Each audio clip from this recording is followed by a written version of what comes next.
Yeah, thank you so much, guys. 18.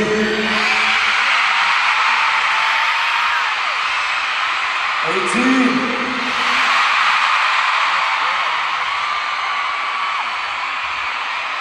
Na-miss niyo ba kami?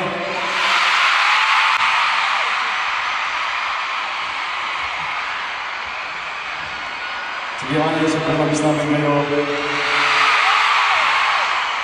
We're gonna be with us for 1 month. And we are really looking forward to, para makapag-perform ulit in front of you guys. And we are very happy na ganito yung energy ninyong lahat. Kaya maraming salamat. Maraming salamat sa pagmamahal na pinapadama niyo sa amin. From before up until now, 18, maraming salamat. We love you guys, for sure. Yes. Again, Balboa Arena! Sabi natin po ang lahat. So, maraming magpasalamat sa bawat isa sa inyo na nandito ngayon. Napakagaganda at kagwapo nitong lahat. Thank you for coming here tonight. And we are so glad to share the stage, syempre, with other amazing artists. Kaya naman, maraming salamat din po, especially kay Nina Racer, and for having this evening showcase, to showcase Filipino talents that always try to break the limits. Siyempre po, maraming salamat din Nina Racer.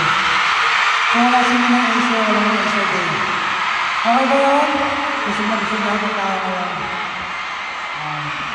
Siyempre gusto ko lang pasalamatan din yung team namin. Once Entertainment, here, kay Coach Jay, kay siyempre W3. And of course, maraming salamat din sa aming banda.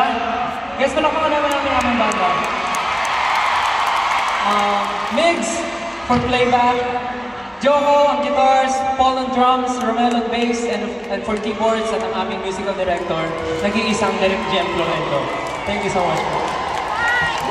And of course, ulitin ko po, gusto ko pasalamat sa lahat ng ulitin na nandito ngayon. Hope you enjoy the performance today. And again, gusto ko rin pasalamatan ng puso. Maraming salamat po, isa pa. Get in the zone, you got the Kings of Hip Hop!